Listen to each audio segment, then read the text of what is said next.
80களில் இருந்தவங்க இப்போ பேரண்ட்ஸாக இருக்காங்க. அந்த காலம் வேறு, இந்த காலம் வேறு. இப்போ காலம் மாறி போச்சு. வந்து டெக்னாலஜி காலம் அப்படின்னு சொல்லுவாங்க. இதை வந்து நம்ம ஒரு கதையாக பார்ப்போம். ஒரு காலத்தில் முன்னாடி என்ன சொன்னாங்க, டேய் மச்சான் வெளியே வாடா, இந்த ஒரு வார்த்தை கேட்டாலே போதும் நண்பர்கள்லாம் வேட்டையை விட்டு வெளியே ஓடியாருவாங்க. அது 1980களின் காலம். அப்போது கையில் ஸ்மார்ட் ஃபோன் இல்லை, இன்டர்நெட் இல்லை, வாட்ஸ்அப் இல்லை, இன்ஸ்டா இல்லை. ஆனால் நண்பர்கள் இருந்தாங்க, நேரம் இருந்தது, பேச நிறைய விஷயங்கள் இருந்தது. ஒரு சின்ன தெருவில் ரவி, முரளி, கண்ணன் அப்படின்னு 3 நண்பர்கள் இருந்தாங்க. பள்ளி முடிஞ்சதும் மூவரும் நேராக வீட்டுக்கு போக மாட்டாங்க. முதல் தெரு மூலையில் சந்திப்பாங்க. டேய் கிரிக்கெட் விளையாடலாமா? வா, அவ்வளோதான். பேட் இல்லைன்னா ஒரு மரக்கட்டை, பந்து இல்லைன்னா பழைய டென்னிஸ் பந்து, விக்கெட்டு 2 கல் போதும். விளையாட்டு ஆரம்பம். சில நேரம் கிரிக்கெட், சில நேரம் சைக்கிள் ஓட்டுவது, சில நேரம் சும்மா உட்காந்து பேசுவது. நேரம் போனதே தெரியாது. ஒரு நாள் முரளிக்கு ரவிக்கிட்ட ஒரு விஷயம் உடனே சொல்லணும். அப்போது வாட்ஸ்அப் இல்லை, மொபைல் இல்லை. அவன் சைக்கிள் எடுத்துக்கிட்டு ரவி வீட்டுக்கு போனான். ரவி இருக்கானா? இருக்கான். உள்ளே போ. அவ்வளவுதான். செய்தி நேராக போச்சு.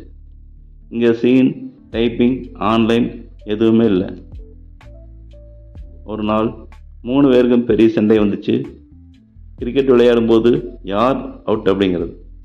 நீ அவுட், இல்லை நான் அவுட், இல்லை சண்டை பெருகிடுச்சு. ஒருத்தன் கோபமாக வீட்டுக்கு போயிட்டான். அடுத்த நாள் மற்ற இருவரும் அவன் வீட்டுக்கு போனாங்க. டேய் நேற்று நடந்து விட்டடா. அவன் சரிதான். சரி இன்றைக்கி விளையாடலாமா? வா. சண்டை முடிஞ்சது. பிளாக் இல்லை, மியூட் இல்லை, அன்ஃபாலோ இல்லை. நட்பு மட்டும் தொடர்ந்தது. காலம் மாறிச்சு. பல வருஷம் போச்சு. அதே தெருவில் இப்போ புதிய தலைமுறை. ஒரு இளைஞன் தன் நண்பனை கூப்பிடுகிறான். ப்ரோ என்ன பண்ணுற? Nothing bro. வெளியே வரியா? இல்லை ப்ரோ, ஆன்லைனில் இருக்கேன். இருவரும் ஒரே ஊரில் தான். ஆனால் தூரத்தில் இருந்தாலும் வீடியோ கால் பண்ணி உடனே பேச முடியும். டெக்னாலஜி வாழ்க்கை ரொம்ப ஈஸியாகிடுச்சு. ஒரு நாள் வயதான ரவி தன் பேரனுடன் உட்கார்ந்திருந்தான். பேரன் கேட்டான், தாத்தா உங்கள் காலத்தில் வாட்ஸ்அப் இல்லையா? ரவி சிரித்தான். இல்லைப்பா. அப்போ நண்பர்களும் எப்படி பேசுவீங்க? நேரில் போய் பேசுவோம். பேரன் ஆச்சரியப்பட்டான். தாத்தா ஃபோன் இல்லாமலையா? ஆமாம். அப்போது ஃபோட்டோ எப்படி அனுப்புவீங்க? ரவி சிரித்தான். ஃபோட்டோ எடுக்கவே ஃபிலிம் கேமரா வேண்டும். எடுத்த ஃபோட்டோ வர சில நாட்கள் ஆகும். பேரன் இன்னும் ஆச்சரியப்பட்டான். அப்போது நண்பர்களுடன் எப்படி காண்டாக்டில் இருந்தீங்க? ரவி சிறிது நேரம் அமைதியாக இருந்தான். பிறகு சொன்னான், நாங்கள் காண்டாக்டில் இருக்கவில்லை, நாங்கள் ஒன்றாக இருந்தோம். அந்த வார்த்தை பேரனுக்கு புரியவில்லை. ரவி தொடர்ந்தான். இப்போது நீ நண்பனுக்கு ஒரு மெசேஜ் அனுப்புகிற, அவன் ரிப்ளை செய்யவில்லை என்றால் கவலைப்படுற. அவன் ஆன்லைன் இருக்கானா என்று பார்க்குற, அவன் மெசேஜ் பார்த்தானா என்று பார்க்குற. எங்கள் காலத்தில் அப்படி எதுவும் இல்லை. அப்போது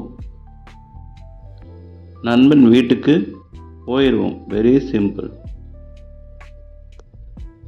பேரன் கேட்டான், தாத்தா உங்கள் காலத்து ஃப்ரெண்ட்ஷிப் நல்லதா அல்லது எங்கள் காலத்து ஃப்ரெண்ட்ஷிப் நல்லதா? ரவி சிரித்தான். இரண்டிலும் நல்லதும் இருக்கிறது, கெட்டதும் இருக்கிறது. எப்படி?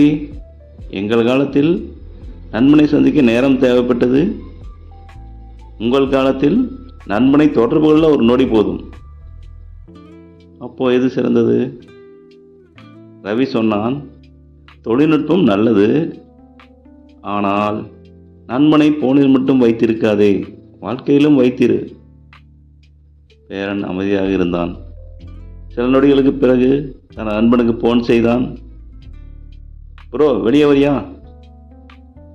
அங்கிருந்து பதில் வந்தது, வா ப்ரோ. ரவி சிரித்தான். அவன் மனதில் ஒரு பழைய வார்த்தை ஒலித்தது.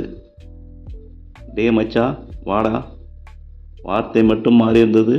மச்சான் ப்ரோ என்று மாறியிருந்தது. காலம் மாறிவிட்டது, தொழில்நுட்பம் மாறிவிட்டது. ஆனால் உண்மையான நட்பு அது மட்டும் இன்னும் மாறவில்லை.